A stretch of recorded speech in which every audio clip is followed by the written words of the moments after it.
Marcos capítulo 14, versículos 26 al 31, dice así la palabra de Dios. Cuando hubieron cantado el himno, salieron al monte de los olivos. Entonces Jesús les dijo: todos os escandalizaréis de mí esta noche, porque escrito está: heriré al pastor y las ovejas serán dispersadas. Pero después que haya resucitado, iré delante de vosotros a Galilea. Entonces Pedro le dijo: aunque todos se escandalicen, yo no. Y le dijo Jesús: de cierto te digo que tú hoy, en esta noche, antes que el gallo haya cantado 2 veces, me negarás 3 veces. Mas él con mayor insistencia decía: si me fuere necesario morir contigo, no te negaré. Entonces también todos decían lo mismo. Le ruego que me acompañe en oración en este momento. Padre, Dios eterno, Dios soberano, Rey del cielo, nada ni nadie se puede comparar a ti. Tú eres Dios, el único Dios verdadero. Todos los demás son simples ídolos. Todos los demás son simples productos de la imaginación de personas que tienen ideas sobre ti. Padre, a ti adoramos esta mañana, a ti cantamos esta mañana, a ti dispusimos nuestro corazón en humildad para rogarte a través de la oración. Y en este momento, mi Dios, nos disponemos a oír tu palabra. Te pedimos que seas tú guiándonos. Te pedimos que pongas en nosotros un corazón humilde para poder recibir tu palabra.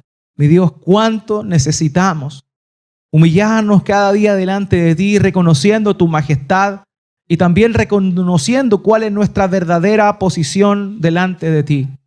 Mi Dios, por eso es que esta mañana, una vez más, hemos venido con ese propósito. Pon un oído atento, un corazón diligente a inquirir, un corazón diligente a prestar atención con nobleza de corazón a escuchar tu palabra. Padre, como pastor te quiero pedir que dirijas mis labios, que mis palabras sean conforme a tu voluntad. Permíteme hablar lo que tú dices y callar aquello que tú nos has dicho, mi Dios. Y sé que mi labor es insuficiente. Es tú, Espíritu Santo, el que convence de pecado, de justicia y de juicio. Es tu Espíritu Santo quien nos lleva a toda verdad. Es tu Espíritu Santo el que glorifica a Cristo. Y por eso, Padre bendito, es que te ruego en este momento que tu Espíritu Santo sea obrando por intermedio de tu palabra y que sea calando lo profundo del corazón de cada uno de los que estamos presentes aquí. Mi Dios, queremos honrarte, queremos bendecirte y queremos por sobre todo humillarnos delante de tu presencia. Padre, creo en el Espíritu Santo y en su poder. Gracias, mi Dios. Te encomendamos este tiempo a ti en el nombre de Jesús. Amén y amén. ¿Me puede tomar asiento?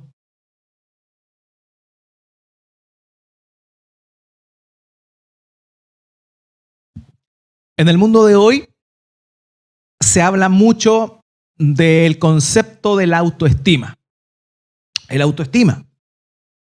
Porque se percibe que el ser humano por naturaleza tiene una tendencia a estimarse poco.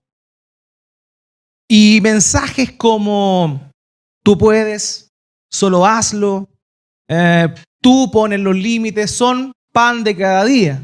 Por eso es que hay un montón de coaches, ¿cierto? Personales que de alguna manera con frases cliché y un poquito de motivación tratan de encender y enfocar a las personas el día de hoy. Por esa razón es que hay tanto trabajo para aquellos que se dedican a ese rubro. Y esto se debe justamente a que la gente percibe que tiene una falta en su autoconfianza. O sea, como que no confía en sí mismo. No puede lograr lo que desea porque no confía en sí mismo. De hecho, en la búsqueda de este sermón, cuando meditaba en él y buscaba cosas, me ponía a buscar algún libro o texto que no sea cristiano, que hable del peligro de confiar en uno, y la verdad es que no encontré ninguno. Todo era confía en ti mismo. Todo era tú puedes, hazlo. Y justamente eso es interesante porque una de las cosas que nosotros necesitamos darnos cuenta, queridos, es que en realidad tenemos que tener mucho cuidado con nosotros. Pablo le dice a Timoteo: cuídate de ti mismo. Cuídate de ti mismo. O sea, más que confiar en nosotros, deberíamos dudar de nosotros. Más de esperar cosas, deberíamos dudar de esas cosas. ¿Y esto se debe a qué? ¿Por qué lo digo? Porque lo cierto es que Dios ha dispuesto que el primer lugar en nuestras vidas sea Él. Y el único objeto de nuestra confianza debe ser Él, no nosotros. Nosotros obramos, trabajamos, estudiamos con excelencia para la gloria de Dios.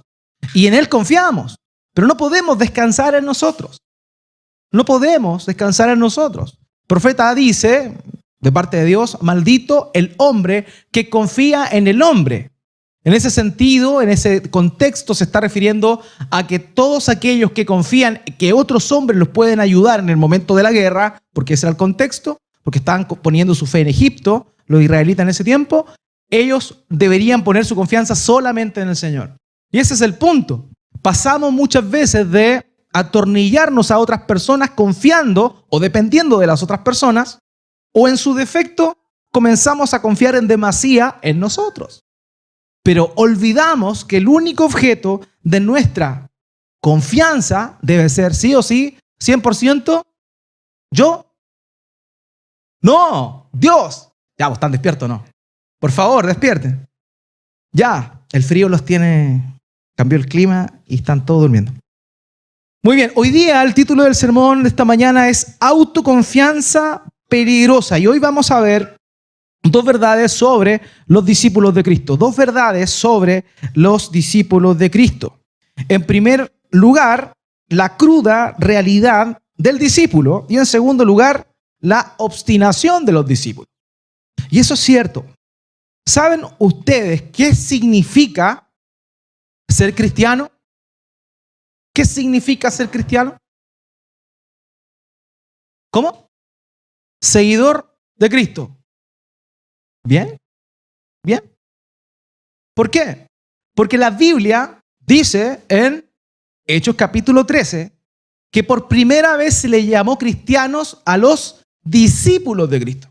Hoy hay mucha gente que se llama o se hace llamar a sí mismo cristianos, pero hacen lo que quieren, no le rinden cuentas a Dios y en realidad lo que menos son es cristianos. Porque dependen de sí mismos, hacen lo que quieren y no porque crean en Dios son cristianos.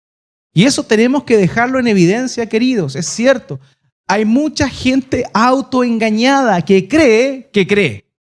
Y eso es un gran peligro. Porque incluso en las iglesias van personas que creen. Y no basta con creer. Santiago, el hermano del Señor Jesucristo, dice ¿qué? Que los demonios creen y tiemblan. Pero los demonios, hasta el punto que yo sé, todas las veces que me leo la Biblia, en ninguna parte dice que los demonios son salvos. Los demonios se van a la perdición, a la condenación, al lago de fuego y azufre. Entonces, en virtud de eso, es que el cristiano realmente no es aquel que simplemente cree en Dios, en su existencia, o que cree que Jesús fue un personaje histórico. Hay muchos ateos que creen y reconocen que Jesús fue un personaje histórico, pero no por ello son cristianos. El cristiano es el discípulo del Señor. Cristiano es aquel que sigue al Señor. Y estos discípulos del Señor estaban reunidos con Él en este momento.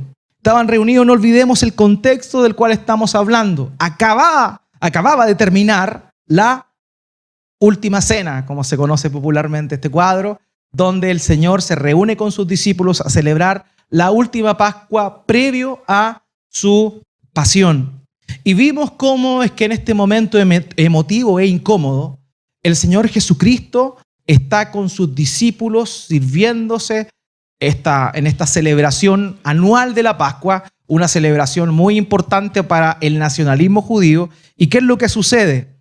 El Señor cambia el ambiente señalando que uno de ellos le iba a traicionar, haciendo alusión evidentemente a Judas. Sin embargo, en ese momento todos los presentes dudaron. Todos los presentes con un corazón sincero le preguntaron al Señor, ¿seré yo? ¿Seré yo? Porque hasta ese momento todos dudaban de sí mismos. Si alguno hubiese tenido certeza, tal vez se hubiesen quedado callados. Pero dice el texto que lo que sucedió en ese momento fue que todos se entristecieron. Todos se entristecieron. El Señor Jesucristo mostró lo que iba a suceder. Uno de ellos le iba a traicionar. Luego de eso, se establece lo que nosotros celebramos cada domingo como la Cena del Señor, donde el Señor les explica a los discípulos que ese pan representaba su cuerpo que sería entregado y también ese vino representaba su sangre que sería derramada para el perdón de los pecados. Y eso fue, Marcos no profundiza más allá. Tenemos el relato de Juan, que el relato de Juan es muy extenso desde el capítulo 13 hasta el capítulo 19, está mostrando lo que acontece justamente en ese momento de las últimas horas del Señor mientras está reunido con sus discípulos. En cambio, Marcos solamente nos da esas cosas, nos dice eso, y luego en el versículo 26 que acabamos de leer, dice, y después de cantar un himno, salieron para el monte de los olivos. Después de esa amarga celebración de la Pascua, donde todos sin duda se incomodaron, salieron del aposento alto rumbo al monte de los olivos que se encontraba justamente al frente de donde ellos estaban en aquel momento, en Betania. Dice, y eso fue lo que sucedió. El texto aquí comenta de que cantaron el himno. ¿Qué himno creen ustedes que cantaron? ¿Cuál? Cuán grande es Dios, sublime gracia. ¿No es cierto? No. Bueno, en ese tiempo era común en la celebración de la Pascua cantar mientras estaban en la celebración de la Pascua, esto que se conocía como el Jalel. Jalel en hebreo es alabanza, y son aquellos salmos desde el 113 al 118 que hablan de alabanzas a Dios por su salvación. Esa es la idea. Y esos son los cánticos que ellos elevaron en ese momento, desde el Salmo 113 al Salmo 118. Yo no me imagino cómo habrá sido, pero eso era lo que se cantaba en ese momento. Y luego de cantar al Señor, darle gracias al Padre por todo lo que significaba ese momento tan emotivo que ellos habían tenido recién, se levantan y parten, ¿cierto?, a el famoso Monte de los Olivos, específicamente a un huerto, a un jardín llamado Getsemaní. Y ahí nos encontramos. Pero cuando llegan en ese momento, comenzamos ahora a ver la cruda realidad que el Señor les vuelve a decir a sus discípulos. Ya los había un poco incomodado con el hecho de que uno de ellos le iba a traicionar.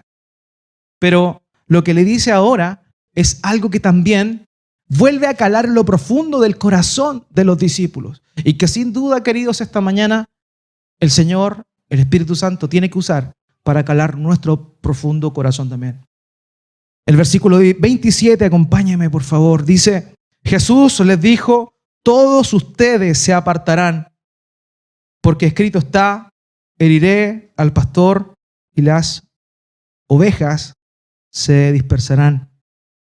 Hasta el momento vimos, ¿cierto?, que todos eran potenciales traidores, pero solo uno finalmente fue el que le entregó, que fue Judas Iscariote.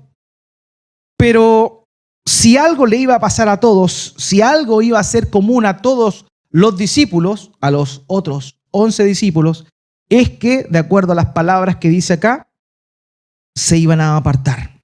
Se iban a apartar. La Reina Valera utiliza la expresión se escandalizarán. Se escandalizarán.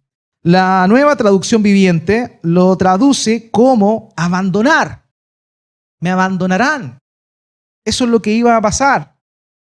Y esta expresión es lo que se conoce dentro del griego como un hapax legómena. No anote esa cuestión, no se preocupe, lo voy a explicar. Eso significan palabras que solamente aparecen una vez en toda la Biblia. Una vez en toda la Biblia. Esta particularmente aparece 2 veces, pero justamente es en el mismo relato, en el relato paralelo entre Marcos y Mateo. Pero esta expresión aparece solamente ahí en el texto griego del Nuevo Testamento. Y tiene la idea, una idea muy fuerte. Significa llenarse de aversión o repugnancia por alguien. Eso significa. Cuando dice el Señor Jesucristo, todos ustedes se escandalizarán, está diciendo que todos de alguna manera iban a sentir aversión o repugnancia por sentirse identificados con Él. Lo que está diciendo es algo muy duro. Venían recién de un momento emotivo, del momento donde todos se cuestionaban a sí mismos y le iban a terminar traicionando. Pero ahora el Señor le está diciendo, ustedes se van a escandalizar, ustedes me van a negar, ustedes me van a abandonar. Y termina citando un texto que aparece justamente en Zacarías capítulo 13, versículo 7, donde dice, hiera el pastor y se dispersarán las ovejas y volveré mi mano contra los pequeños. Es una cita que el Señor hace del libro del profeta Zacarías. Pero aquí nos encontramos con esta realidad. El Señor dice que ellos le iban a entregar. Heriré al pastor y las ovejas se dispersarán.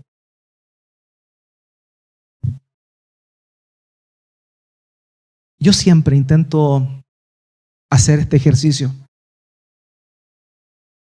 Siempre nosotros pensamos, y lo comentaba con mis hermanos en el discipulado varón en la semana pasada, siempre nosotros pensamos o nos excusamos en las reacciones del Señor Jesucristo porque Él era Dios, ¿cierto? No, Él era Dios. Así que porque Él era Dios, Él pudo sobrellevar esa situación.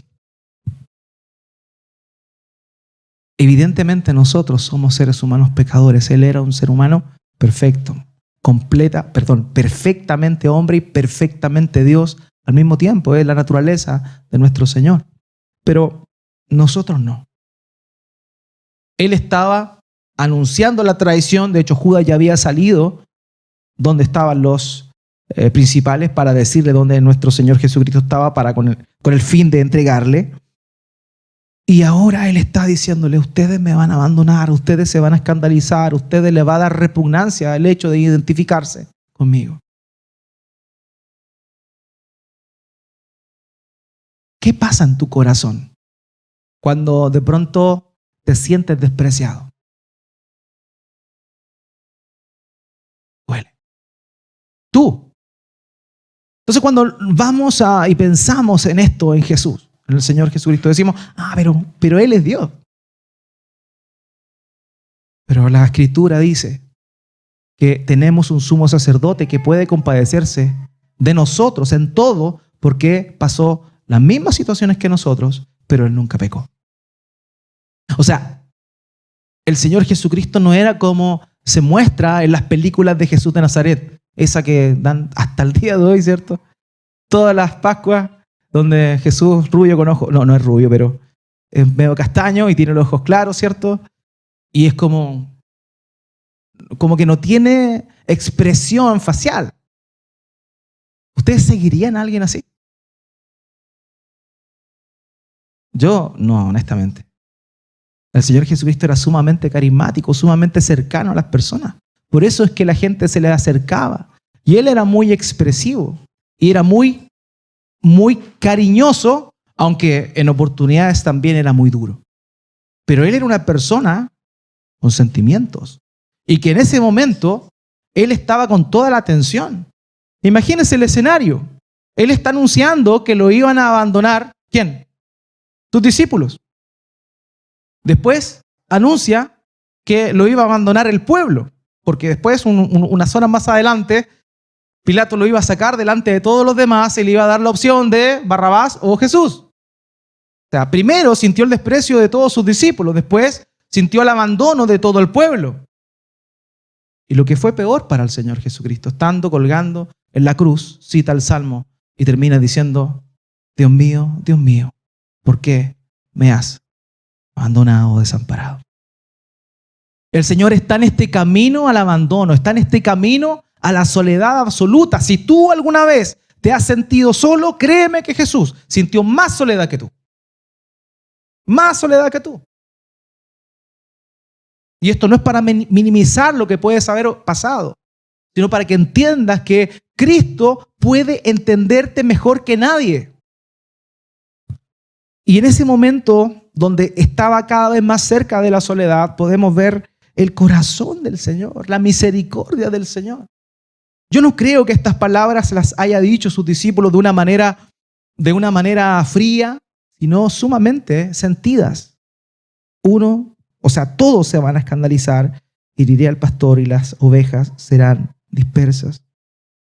Sin embargo, vemos que en el versículo 28, el Señor Jesucristo muestra esa tónica triste, pero luego anuncia su victoria. Versículo 28, pero después que yo haya resucitado, iré delante de ustedes a Galilea. Y en esta expresión hay dos cosas que son tremendas y que muchas veces la pasamos por alto porque, y después de que yo haya resucitado, iré delante de ustedes a Galilea. Pero lo que está diciendo es sumamente profundo. En primer lugar, les está diciendo ahí que Él va a morir, ya lo ha anunciado 3 veces, dijo que alguien lo iba a entregar, va a suceder, pero aquí Él está declarando de antemano su victoria. Cristo va a resucitar, Él va a morir, pero Él va a resucitar, pero después de que yo haya resucitado. O sea, Él está anunciando su victoria de antemano. Hermano, nuestro Señor Jesucristo, el siervo sufriente, sufrió, experimentó la soledad, pero siempre tuvo en su mente su mirada puesta en lo que venía por delante, en el supremo galardón. Y eso es algo maravilloso, porque en ese momento de tanta aflicción, Él pudo ver la promesa de Dios. Y eso para nosotros, queridos, debe ser un tremendo ejemplo. Porque nosotros vamos a pasar, o estamos pasando, o hemos pasado por situaciones en las cuales nos hemos sentido sumamente solos y donde decimos esto, no queda otra que confiar en Dios, como si fuera lo último, cuando en realidad confiar en Dios debe ser lo primero. Toda nuestra esperanza está ahí, toda nuestra confianza debe estar ahí. Y el Señor tenía claro eso, Él tenía claro que iba a resucitar, pero después de que yo haya resucitado, viene esta siguiente declaración que es muy pasada por alto. Iré delante de ustedes a Galilea. Les acaba de decir que todos ellos lo iban a abandonar. Pero el Señor le está diciendo, iré delante de ustedes a Galilea. O sea, les está dando la promesa de que aunque ellos lo abandonen, Él luego de resucitado no los iba a abandonar. Y esto, querido, es una muestra de la fidelidad de Dios. Es una muestra de su paciencia, de su amor, de que Él muestra con tanto afán esto. Iré delante de ustedes a Galilea. Todos los discípulos fueron llamados en esa región, en la región de Galilea. Todo comenzó en Galilea. Y luego de la resurrección, todo iba a continuar desde Galilea, el lugar donde Él los había llamado. Y esto nos muestra, queridos, eso, la paciencia del Señor, la misericordia del Señor por quienes lo iban a abandonar, quienes se iban a escandalizar.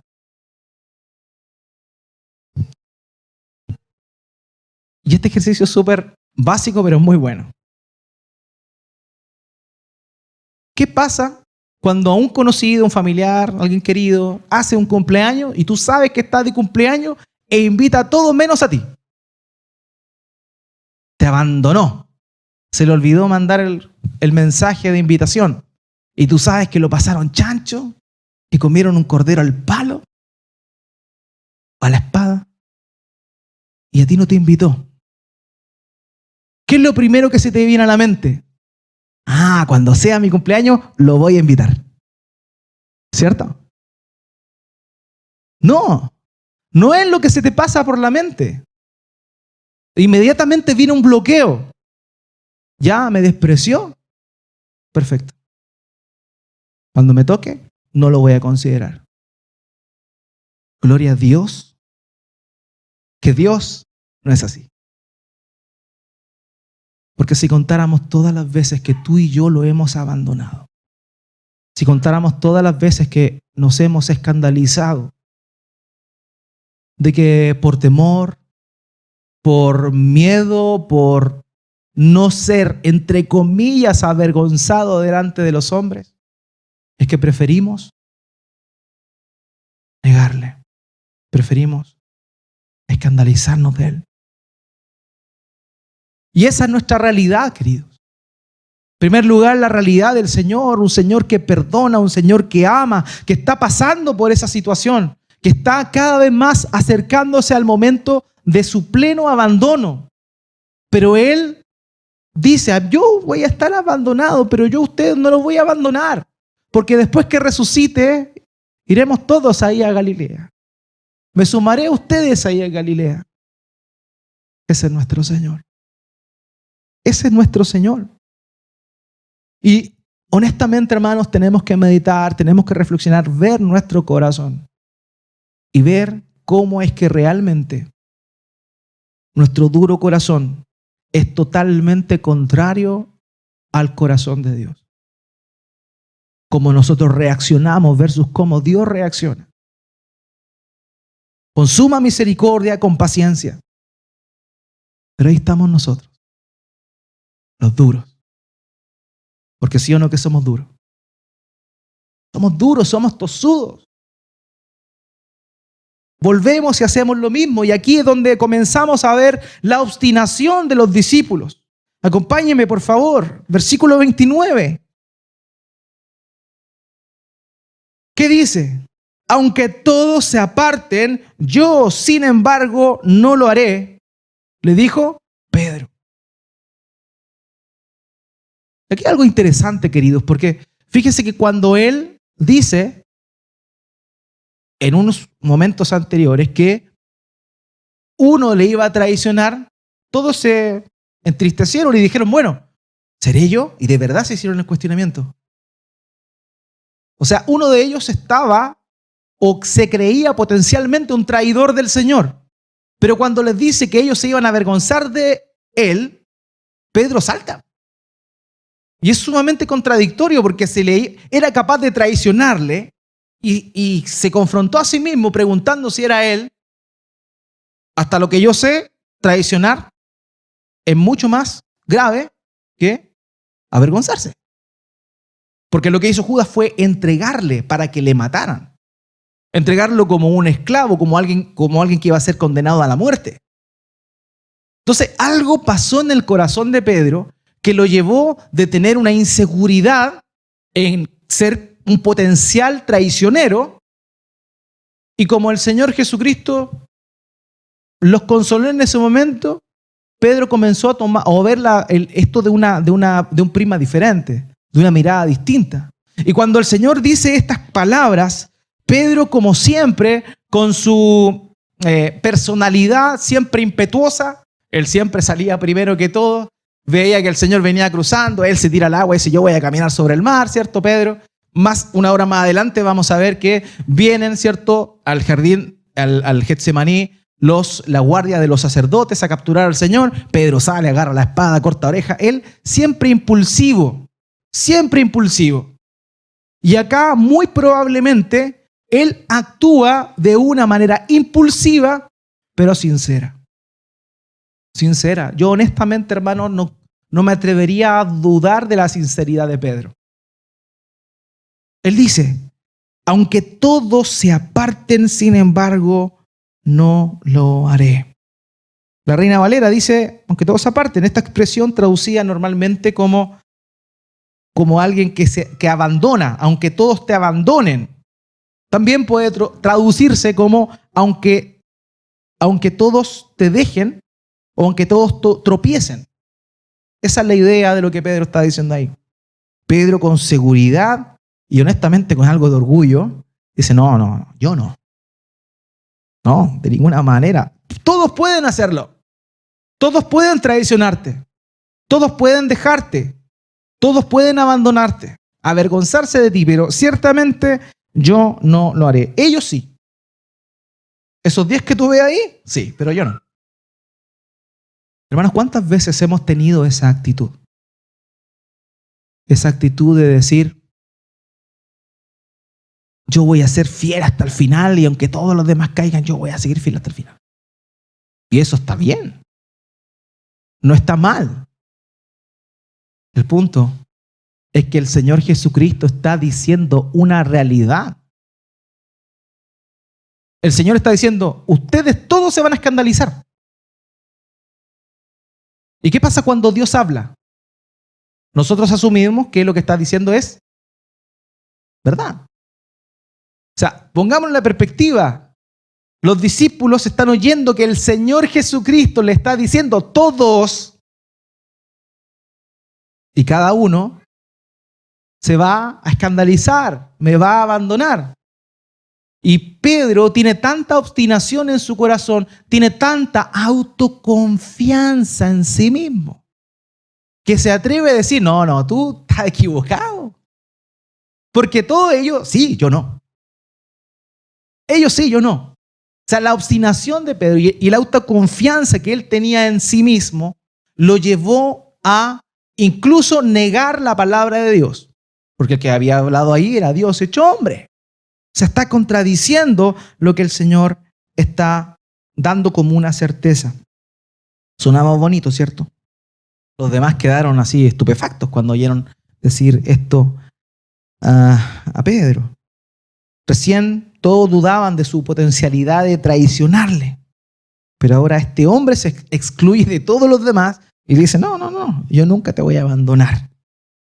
El Señor le responde a Pedro aquí con una convicción y con una firmeza tremenda. Acompáñame al versículo 30. Jesús le contestó, en verdad te digo que hoy, esta misma noche, antes que el gallo cante 2 veces, me negarás 3 veces. El Señor Jesucristo aquí le asegura que lo iba a abandonar. Ya le había dado una certeza. Todos se van a escandalizar. Pero aquí Él le dice otra cosa. Él hace amplía el concepto de escandalizar. Escandalizar, como le dije, era como abandonar. Pero aquí el Señor es mucho más específico. Y dice que este abandono, en el caso de Pedro, iba a ser más profundo. Iba a ser una negación. De cierto, te digo, esta misma noche, antes que el gallo cante 2 veces, me negarás 3 veces. No quiero adelantarme porque vamos a ver cuando esto pase, todos sabemos la historia, ¿cierto? ¿O vieron la novela? ¿Hay novela de Jesús, no? ¿No? Ah, ya. Perdón. Estos brasileños y su novela. Entonces, ¿qué nos encontramos acá? Vemos cómo es que el Señor Jesucristo le dice, esta misma noche me vas a negar. La idea de negar es admitir que le conoce, admitir que es cercano, admitir que no solamente de un conocimiento intelectual, no solamente si tú viste a Jesús alguna vez. Lo que el Señor le está diciendo aquí es que Él iba a negar la comunión que tenía con Él. Esa confianza que tenía con Él, esa confianza que le permitía meter la mano en el mismo plato y comer la mesa. ¿Se acuerdan cuando les expliqué la semana pasada que desde la cultura judía de ese tiempo, el comer del mismo plato era un acto de intimidad? Y cuando alguien traicionaba a una persona con la cual comía, era un acto vil e inmoral tremendo. Y aquí estamos viendo que el Señor está diciéndole a Pedro de una manera específica que Él va a negarle, que Él va a negar que le conoce, que tiene comunión con Él, que es íntimo de Él. Ahora, muchas veces, queridos, nosotros podemos tener la misma actitud de Pedro, creer con soberbia que no le vamos a fallar, creer que podemos confiar en los límites que nosotros ponemos. Yo me acuerdo que hace años atrás había una canción de Jesús Adrián Romero, cuando cantaba canciones cristianas, que decía algo así: hacemos hoy ante tu altar un compromiso de vivir en santidad. Hacemos hoy ante tu altar un pacto de hombres que te quieren agradar. Y la verdad, yo me acuerdo, participé en algunos campamentos jóvenes en ese tiempo y cuando tocaban esta canción, todos llorando, así, Señor, me comprometo. Yo no. Y no porque fuera superior a ellos de ninguna forma, sino porque honestamente entendía que yo no podía hacer un compromiso que no podía cumplir. Mi petición en ese momento fue: Señor, es súper bueno lo que están cantando, pero yo no puedo, pero ayúdame a no fallarte. Ayúdame a no fallarte. Y una de las cosas que nosotros tenemos que entender es que le vamos a fallar. Y de que en menos podemos confiar es en nosotros mismos. Si en alguien tú no puedes confiar, es en ti. El apóstol Pablo dice en Romanos: miserable de mí, ¿quién me librará de este cuerpo de muerte? ¿Quién me librará del muerto que tengo atado aquí a mi lado? Esa es como la idea. ¿Por qué? Porque su naturaleza pecaminosa estaba atada a él. De la misma manera que la naturaleza pecaminosa está atada a ti. Incluso si has creído en Cristo, incluso si te has arrepentido de tus pecados, si has tenido fe en el Evangelio. Aún así, si hay alguien en quien no puedes confiar, es en ti mismo, hermano, hermana. No podemos confiar en nuestra seguridad, no podemos decir: Señor, yo no voy a hacer esto, porque sí lo vas a hacer, porque sí vas a fallar. Y ese es el tema, la actitud. El corazón de Pedro era sincero, pero estaba alejado de la realidad. Y estaba basando todo en su fuerza y no en la confianza de aquel que le podía mantener firme. Y ese es el punto. Ahora, muchas veces nosotros vemos el tropiezo como algo que, sí, puedo caer. Nadie se levanta en la mañana diciendo: hoy día voy a pecar, ¿cierto? Bueno, si alguno piensa así, está puro perdiendo el tiempo aquí, váyase para su casa. Pero nadie se levanta en la mañana diciendo que va a pecar.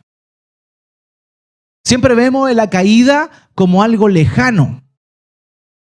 Pero el Señor Jesucristo le dice a Pedro aquí: de verdad te digo que hoy, profundiza, esta misma noche, profundiza, antes que el gallo cante 2 veces, me habrán negado 3 veces. Querido, la posibilidad de negar al Señor, de avergonzarse de Él, de negar que tenemos comunión con Él, está a la orden del día. Y durante tu día de esta semana vas a verte en situaciones en las cuales probablemente la tentación de negar al Señor, de negar que le conoces, va a estar ahí. Y el Señor quiere que tú sepas que está siempre latente, y que tú debes confiar en Él. Y de que tú no debes confiar en ti mismo, sino que debes confiar en Él y esperar en Él. El Señor, querido, sabe el día, la hora, el minuto, el segundo en el cual tú y yo le vamos a negar. Sin embargo, Él nos perdona. Él nos perdona. Nos mira con misericordia.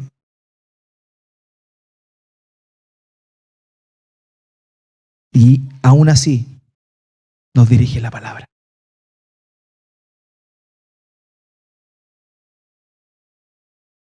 Si nosotros estuviéramos en el lugar del Señor y hubiésemos visto a Pedro cerquita, no lo hubiésemos ignorado si sabemos que nos va a negar. Lo ignoro, pues yo sé lo que va a hacer. Pero el Señor no. El Señor, sabiendo todo lo que iba a suceder, aún así se dispone. Y le sigue hablando y le sigue confrontando con su pecado, le sigue confrontando con la realidad.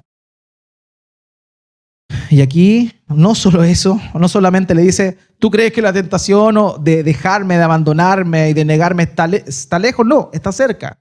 E incluso le dice algo que es mucho más brutal: no me negarás solo una vez, lo harás 3 veces. ¿Cómo alguien puede contrarrestar las palabras del Señor?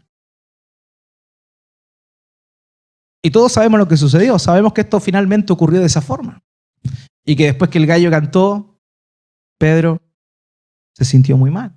Sabemos eso, ya vamos a llegar a aquello. Pero Por lo pronto, hermanos, es increíble notar cómo es que la obstinación, el orgullo, la autoconfianza en nosotros puede llegar a ser tan peligrosa que no nos lleve a ver la realidad. No confiemos en nosotros mismos. Descansemos en el Señor. Pablo dice en 1 Corintios que los pies de los corintios estaban firmes porque Cristo afirmaba sus pies. Solo en el Señor es que podemos mantenernos firmes. No hay forma que nosotros, por nuestro propio esfuerzo, podamos mantenernos en pie. Debemos depender de Él. Debemos depender de Él. La autoconfianza en algunos contextos puede ser buena. Para surgir, para emprender, está bien. Pero tenemos que saber que cuando uno ha nacido de nuevo, su confianza debe estar puesta en Cristo. Él es el único foco de nuestra confianza. Incluso en la tentación, el Señor Jesucristo nos enseña a orar y que clamemos así: líbranos de caer en la tentación. Líbranos de caer en la tentación. ¿Por qué? Porque no somos nosotros los que nos libramos de la tentación. Es Dios quien nos libra de caer en la tentación. Entonces se da cuenta cómo debemos llegar a ser dependientes de Dios. Y ese es el punto. No es que ya no dependamos de nosotros y vivamos como pajaritos, total, Dios es todo para mí. Listo. Y así de una forma, cierto, media mística, decimos ya y vivimos como pajaritos. No trabajamos, no hacemos nada, no nos esforzamos. Total, confiamos en Dios. Eso es irresponsabilidad, ciertamente.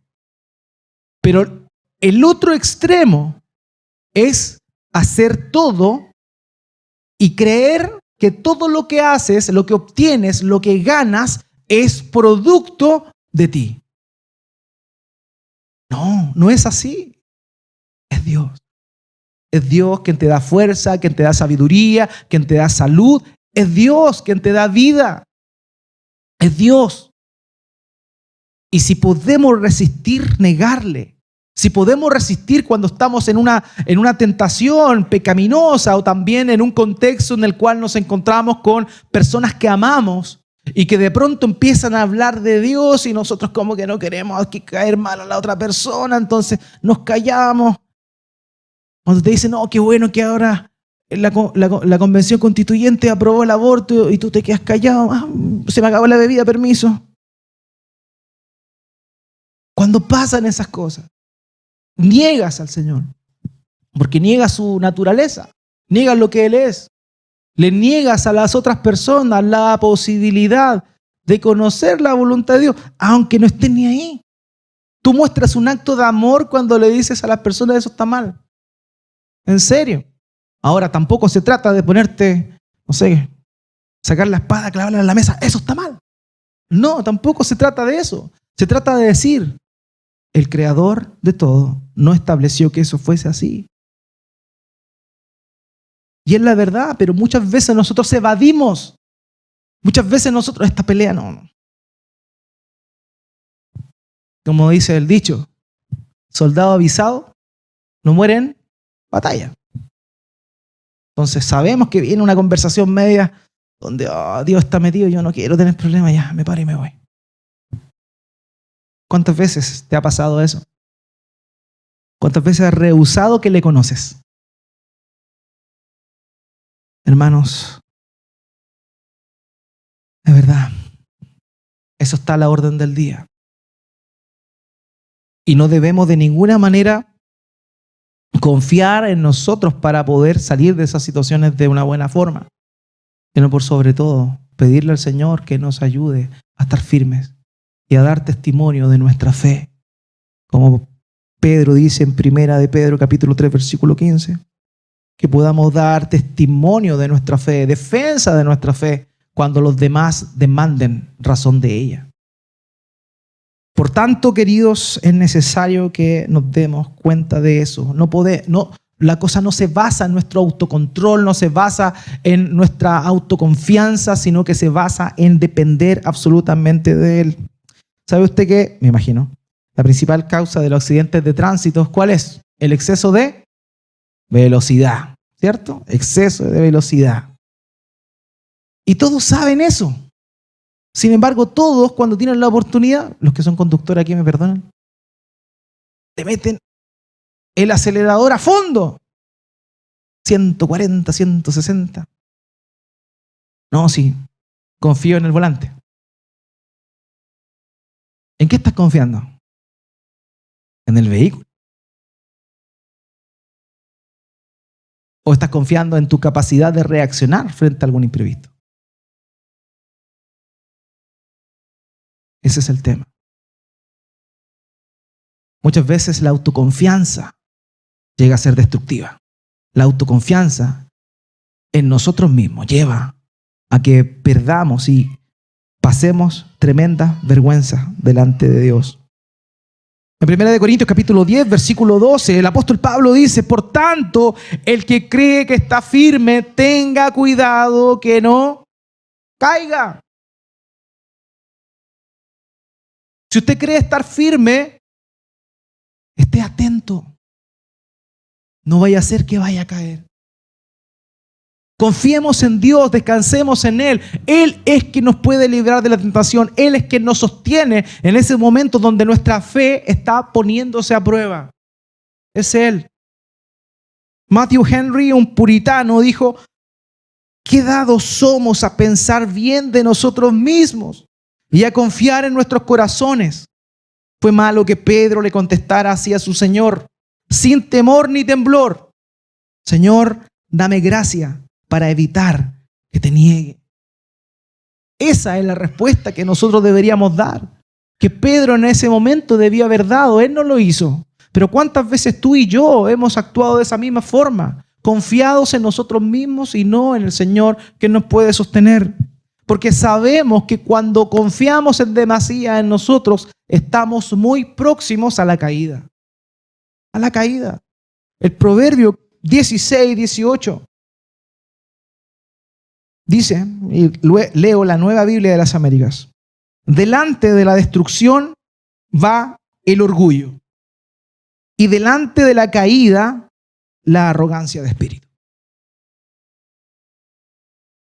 O sea, antes de ser destruido, viene primero en tu vida el orgullo. Hermanos, si nos enorgullecemos, estamos a un paso de caer. Si confiamos que se trata de nosotros, estamos a un paso de caer. Esto no se trata de nosotros, se trata de Cristo. Esto se trata de Él.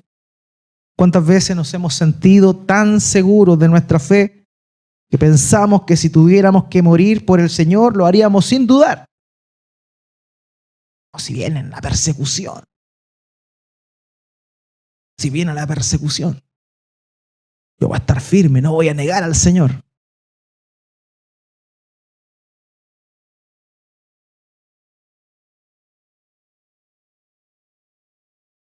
Amaneció nublado y helado, día domingo. No voy a ir a la iglesia. Está muy helado. Me puedo resfriar. Los mismos que dicen que no negarían al Señor cuando estuvieron en un contexto de muerte son los que lo niegan en el día del Señor cuando por flojera, porque pueden haber otros motivos, pero por flojera no se levantan a darle culto a aquel que le ha dado todo. O sea, ¿cómo? Hermanos queridos, es necesario que miremos nuestro corazón y nos demos cuenta lo que somos por naturaleza. Él nos ha salvado, Él nos ha bendecido, nos ha dado eterna salvación, pero debemos dejar de confiar en nosotros. Debemos dejar de creer que estamos bien porque todo eso ha sido lo que hemos construido. Porque todo lo que tenemos se lo debemos a Él. Porque si incluso somos testigos de Él,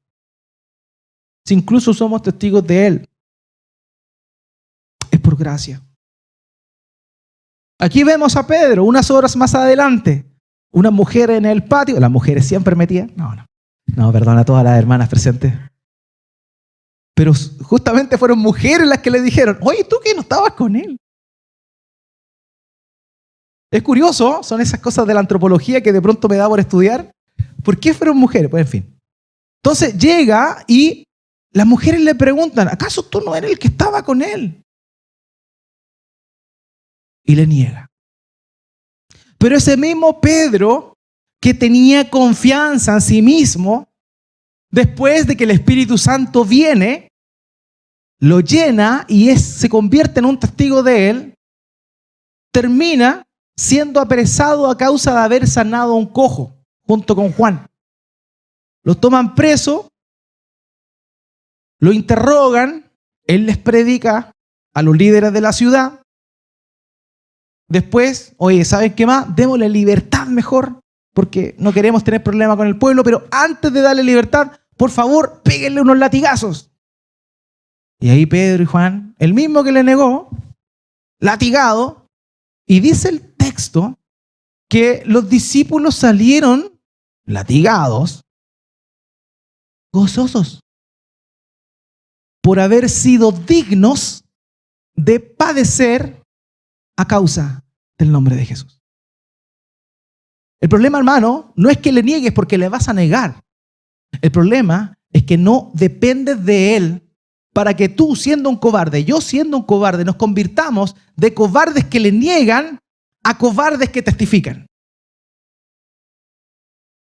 Porque eso fue lo que sucedió en Pedro. Él le negó 3 veces, pero después nunca más cesó de dar testimonio de él.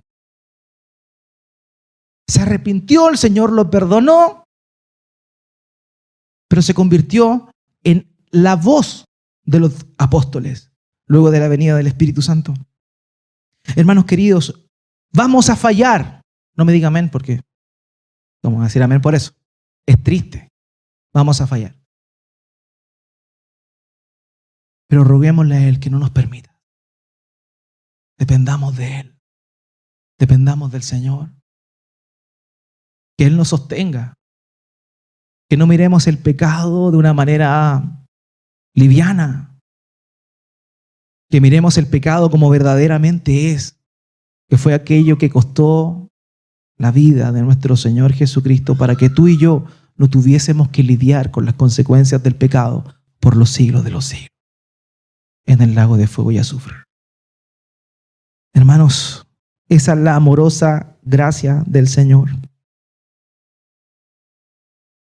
La narración continúa y dice que luego de aquello, luego de que Pedro dice estas palabras, los discípulos responden también de una forma. Dice el texto, y Pedro con insistencia repetía, aunque tenga que morir junto a ti, no te negaré. Y todos los demás decían lo mismo. La presión de la masa. ¿Se ha dado cuenta usted lo que es la presión de la masa? Cuando uno está en un grupo de personas y todos dicen algo, si es que tú eres disidente, lo más normal es que tú termines finalmente aceptando eso. La masa tiene poder. Pero muchas veces se hace eso de una manera incómoda, así a regañadientes. O sea, yo creo que todos los que habían dudado de sí mismos como traidores, no creo que hayan tenido la misma prestancia de Pedro, luego de la intervención del Señor, de decir que ellos no lo iban a abandonar. Seguramente se vieron presionados por lo que Pedro estaba haciendo, de decir, nosotros no podemos quedar abajo de Pedro, así que también, Señor, nosotros nunca te vamos a abandonar. Pero ¿qué es lo que pasó? Vemos que estos discípulos abandonaron más que Pedro al Señor Jesús. Todos estos que se sumaron y dijeron nosotros tampoco lo haremos de ninguna manera, son los que negaron más al Señor. Sabemos de Pedro. Pero ¿dónde estaba Pedro cuando negó al Señor? ¿Se acuerdan? ¿Dónde estaba Pedro cuando negó al Señor? ¿En la casa de quién? De Caifás. Estaba en la casa de Caifás donde habían apresado al Señor, lo tenían en la casa de Caifás porque estaban haciendo el juicio religioso, y ahí él, como Pedro tenía un amigo adentro de la casa, los dejan pasar a los dos. Pedro negó al Señor, eso es una realidad, pero lo negó siguiéndole. Pero los demás Los otros, todos se dispersaron. Todos se fueron. Todos. No se sabe más de ellos hasta el libro de los Hechos. ¿En serio? Pero todos ellos dijeron, no, nosotros tampoco te vamos a negar. Por lo menos Pedro, sabemos que le negó, pero por lo menos Pedro intentó cumplir, aunque terminó fallando. Pero los demás fueron más sinvergüenzas, porque imitaron lo mismo que Pedro había dicho, pero hicieron algo peor. Ellos se fueron, ellos desaparecieron, y después del tiempo se les vio recién. Ahora, hermanos queridos, nos encontramos en contraposición con este corazón traidor, con este corazón que niega al Señor. Nos encontramos con la gracia misericordiosa de nuestro Señor Jesucristo, que no los dejó, que no les condenó, que no les echó en cara, simplemente dejó que ellos asumieran los costos de haberle abandonado. Porque Él los perdonó, los volvió a cobijar, fueron sus apóstoles. De hecho, en Chile conocemos el Evangelio porque Dios usó a estos hermanos para que predicaran a otros hermanos y así sucesivamente. O sea, somos fruto de la predicación apostólica. Dios usó a estos que le abandonaron. Y aquí vemos el amor de Dios. Él no los dejó, pero sí permitió que las consecuencias de su falta las tuvieran que asumir. No olvidemos que el propio Pedro, luego de la muerte del Señor, se fue a pescar nuevamente. Volvió a su antigua vida. Cuando el Señor se le aparece, luego de resucitado, en la barca le dice, Simón, hijo de Jonás. Y él mismo le había cambiado el nombre a Pedro. Y le llama Simón, hijo de Jonás, porque él volvió a ser el de antes, después que el Señor Jesucristo murió. Volvió a pescar cuando el Señor le había quitado la red de pescados físicos para darle la red de las almas que iba a pescar. Pero el Señor Jesús le perdonó. Esa es la gracia de nuestro Señor, hermanos. Él nos perdona. Aunque seamos infieles, Él nos perdona. Él es fiel, Él no puede negarse a sí mismo. Y gloria a Dios por eso. Hermanos, no confiemos en nosotros, confiemos en Dios. Pero nunca dejemos de reconocer la misericordia, la gracia y el amor que Él nos derrama. El obispo J.C. Ryle dijo, alentémonos con el pensamiento de que el Señor Jesús no repudia a su pueblo creyente a causa de sus errores e imperfecciones. Él conoce bien cuáles son. Los toma como el esposo toma a la esposa, con todas sus manchas y defectos. Y una vez unidos a Él por la fe, nunca los repudiará. Es un sumo sacerdote misericordioso y compasivo. Se gloría en pasar por alto las transgresiones de su pueblo y en cubrir sus muchos pecados. Sabe lo que eran antes de la conversión, malvados, culpables y sucios, pero no obstante los amó. Sabe lo que serán tras la conversión, débiles, con equivocaciones y frágiles, pero, sin embargo, los ama. Se ha comprometido a salvarlos, a pesar de sus errores, y cumplirá su compromiso. Amén. Ese es nuestro Dios que nos perdona, que nos salva a pesar de nuestra imperfección. Pero lo que nunca tenemos que olvidar es que debe llegar el momento, y tiene que ser hoy, donde dejemos de confiar en nosotros mismos. Y confiemos en Él y pidámosle a Él humildemente que no nos permita caer, que no le neguemos, que no le abandonemos. Aunque la tendencia va a estar, pero pidámosle y dependamos de Él para recibir esa gracia cada vez mayor. Como dice el apóstol Pablo, gracia sobre gracia. Y que de esa manera podamos animarle a seguir cada día más a nuestro Señor Jesucristo. Oremos al Señor.